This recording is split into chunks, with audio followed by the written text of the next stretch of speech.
Hi hello welcome to our channel. నేను మీ సరిత. ఈరోజు నాతో పాటు ప్రముఖ జ్యోతిష్య వాస్తు పండితులు ప్రొఫెసర్ ముల్లపూడి సత్యనారాయణ గారు ఉన్నారు. మాట్లాడతాం. నమస్తే సార్. నమస్కారం సరిత. రైట్.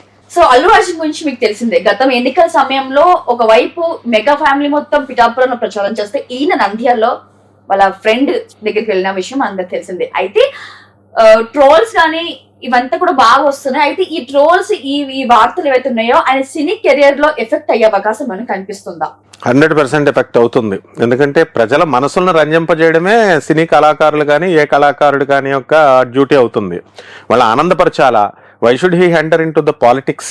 వాళ్ళ ఆయన ఫ్రెండ్ లేకపోతే ఎవరో మొత్తం పైన అవతల పార్టీ వైఫ్ ఫ్రెండ్ అవతల పార్టీ వాళ్ళు పిలిస్తే ఇక్కడ మేనమామ పార్టీని స్థాపించింది ప్రజారాజ్యం పార్టీ. ఆయన ఇమేజ్ని బట్టి ఈయన యాక్టర్ అయ్యాడు. బుద్ధి లేదా ఆ మాత్రం? తర్వాత పవన్ కళ్యాణ్ని చక్కగా ఆయన ప్రభుత్వం రాబోతుందని తెలిసి ఏమవుతుందంటే ఇంజన్ పాడైపోయేటప్పుడు సౌండ్లు వస్తాయి, బాగా గరగరా సౌండ్లు వస్తాయి. స్కూటర్కి వీటికి బైక్లకి బోర్కి వచ్చేసినప్పుడు సౌండ్లు వస్తాయి. అలాగా ఒక ప్రతిష్ట సర్వనాశనం అయిపోయేటప్పుడు ఆ వ్యక్తి యొక్క పతనం ప్రారంభమైనప్పుడు అహంకారపూరితమైన మాటలు, అహంకారపు ఆలోచన రహితమైనటువంటి పనులు చేస్తారనమాట. ఆ విధంగా మెగాస్టార్ చిరంజీవి గారికి మంచివాడిగా ఎంతో పేరు ప్రతిష్టలు ఉన్నాయి. పవన్ కళ్యాణ్కి కూడా మంచివాడిగా గుర్తించి వాళ్ళు ఓట్లేశారు. మరి ఆయన అడ్డంగా ఎందుకు వెళ్ళాలి? ఆయనకు వాళ్ళకి వ్యతిరేకంగా లేకపోతే న్యూట్రల్ గా ఉండిపోవాలి, వెళ్లకుండా. వాళ్ళ ఆవిడ చెప్పింది కాబట్టి ఇప్పుడు ఆ పార్టీ ఆ సినిమాలన్నీ కూడా వాళ్ళ ఆవిడ ఒకటే ఆడిస్తుంది. మెగా పార్టీ చేతుల్లోనే ఉంది మొత్తం ఇప్పుడు సినిమా వ్యవస్థ అంతా కూడా. So Allu Aravind, who is Allu Aravind అండి? అల్లు అరవింద్ ఎవరు? నిర్మాత. Who is megastar? మెగాస్టార్ అంటే దేవుడిగా చూస్తారు, యాక్టర్ని దేవుడిగా చూస్తారు. ప్రొడ్యూసర్లను ఎవరు చూడరు, డైరెక్టర్లను ఎవరు చూడరు. స్క్రీన్ మీద ఎన్టీ రామారావు గారిని చూస్తారు, బివి నాగిరెడ్డి గారిని, వాళ్ళని దేవుడిగా చూడరు, నాగేశ్వరరావు గారిని. సో హీరోయిజంకి అది ఉంటుంది. అండ్ కీర్తి సురేష్ చక్కగా ఇంటర్వ్యూలో చెప్పినప్పుడు ఈయనొక్కడైనా డాన్సర్. ఇప్పుడు ధనుష్ లాంటి వాళ్ళు, బ్రహ్మాండమైనటువంటి విజయ్ లాంటి వాళ్ళు, ఇంకా వాళ్ళంతా మంచి మంచి డాన్సర్లు ఉన్నారు. Junior NTR most vigorous and powerful dancer. ఆయన ఎన్టీఆర్ జీన్స్ నుంచి వచ్చినటువంటి వాడు. రామ్ చరణ్ మంచి డాన్సర్. సో ఇటువంటి వాళ్ళు ఉన్నప్పుడు ఈయన ఒకడైనా డాన్సరు. కాబట్టి ఏది లేని చోట ఆమదం ఒక మహావృక్షం కింద మనం పరిగణిస్తాం. కాబట్టి ప్రజలు కొంచెం వాళ్ళల్లో పోల్చుకుంటే ఇతను కూడా, ఇప్పుడు ర్యాంకర్స్ ఉంటారు, ఫస్ట్ సెకండ్ థర్డ్ ర్యాంకింగ్ అని. ఆ ranking second ranker May occupy the first rank again.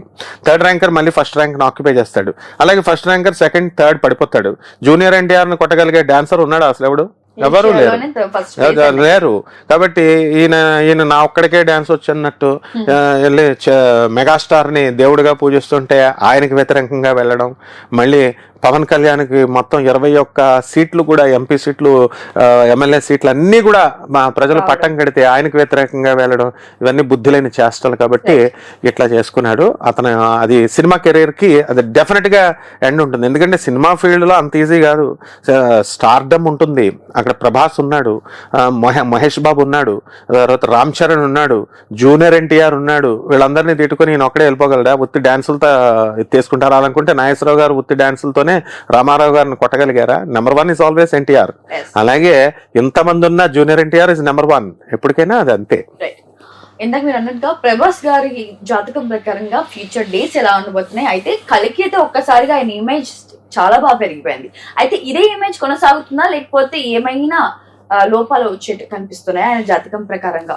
Definite గా ఉంటాయమ్మా. Ups and downs is career. Life లోను కెరీర్ లోను అప్స్ అండ్ డౌన్స్ ఉంటాయి. కాబట్టి ఒకసారి ఎదుగుదల, ఒక డే వచ్చిన తర్వాత మళ్ళీ నైట్ అనేది వస్తుంది. కాబట్టి ఒకసారి వృద్ధి చెందిన తర్వాత డౌన్ఫాల్ అనేటటువంటిది ఉంటుంది. అది ఆ కథలను బట్టి. అందులో ఆ సినిమాలో అశ్వత్థామ ఒక పనికిమాలినోడు, అతన్నేమో హీరో కింద చూపించారు, త్యాగమూర్తి కింద. కర్ణుడు ఒక యూజ్లెస్ ఫెలో. ఎందుకంటే అర్జునుడు నరనారాయణుల మహర్షులు, వాళ్ళు తపస్సు చేసి ధర్మస్థాపన కోసం చేసినటువంటి వాళ్ళు. శ్రీకృష్ణుడు భాగమైన అటువంటిది కర్ణుడు ఒక రాక్షసుడు పూర్వజన్మలో. ఒక చెడ్డవాడు ఉండొచ్చు, ఒక మినిస్టర్ ఉంటాడు, ఉంటాడండి, అన్ని అవలక్షణాలే ఉంటాయి. వాడికి దానం చేసే గుణం ఉందనుకో, ఓకే వాడిని మంచోడని వాళ్ళ చుట్టూ తిరుగుతాడా? అలా కర్ణుడికి ఒక్క దాన గుణం ఒక్కటే ఉంది. పూర్వజన్మలో రాక్షస స్వభావాలు మరి అర్జునుడు ఏం చేశాడంటే, ఆయన ఆ వనవాస కాలం అంతా కూడా వ్యాస మహర్షి చెప్పాడని చెప్పి అస్త్రాలను సంపాదించుకున్నాడు టైం వేస్ట్ చేయకుండా, పాశుపతాస్త్రం ఇవన్నీ. కర్ణుడు టైం వేస్ట్ చేసుకున్నాడు అందరితో, ఈ చెడ్డవాళ్ళ కౌరవులతో కూర్చొని మీటింగులు పెట్టి పాండవులను ఎలాగా పాడు చేయాలని. ఆ విధంగా ఈ యొక్క సినిమా అదొక డబ్బులు తెస్తే తేవచ్చు, కానీ ఆ కాన్సెప్ట్ ఏమంత మంచి కాన్సెప్ట్ కాదు.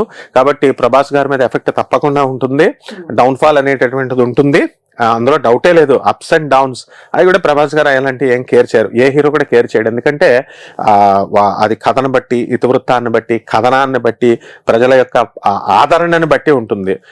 వీళ్ళ పాత్రలకు వేరే న్యాయం చేశారా అన్న దాన్ని బట్టి ఆధారపడి ఉంటుంది అనమాట. పెద్దగా ఎఫెక్ట్ ఏమి ఉండదు.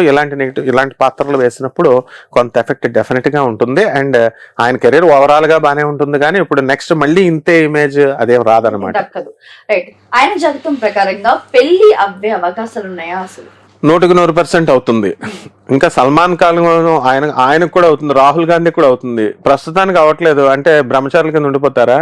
ఏం ఉండిపోరు, వీళ్ళందరూ మ్యారేజ్ బ్యాచ్ ఇదంతా కూడా. రాహుల్ గాంధీ గారికి పక్కా అవుతుంది మ్యాచ్, ప్రభాస్ గారికి పక్కా అవుతుంది. మళ్ళా వీళ్ళిద్దరికంటే గొప్పడు మా సల్మాన్ ఖాన్, సీనియర్ అనమాట, ఆయన కూడా చేసుకుంటాడు. అందువలన ఏమి పెళ్ళి అవ్వకూడదు అని ఎవరైనా క్షుద్ర పూజలు చేస్తున్నా కూడా అవేమి ఎందుకు వలిస్తే అసలు క్షుద్ర పూజలు ఉంటాయి కదా. ఏదో క్షుద్ర వాగుళ్ళు వాగుతారు, చెత్త వాగుళ్ళు వాగుతారు. They are also human beings like us. They should be happy, వాళ్ళు కూడా సంతోషంగా ఉండాలి. అండ్ వాళ్ళ కర్మలో నిజంగా కనుక డెస్టినీ అలా అవ్వకూడదు అని ఉంటే అవ్వదు. అదేం పెద్ద, marriage is a part of life అంతే, అంతేగాని ఒక భాగం కానీ మ్యారేజే ఇది కాదు. అది అయితే ఎంత, అవ్వకపోతే ఎంత. సో అలాంటివన్నీ కూడా వాళ్ళు పట్టించుకోరు, కానీ ఖచ్చితంగా వాళ్ళ ముగ్గురికి కూడా మ్యారేజ్లు అవుతాయి. Thank you sir, thank you so much. Thank you అమ్మా. Sun, celebrating 20 years of excellence in education. Come join us.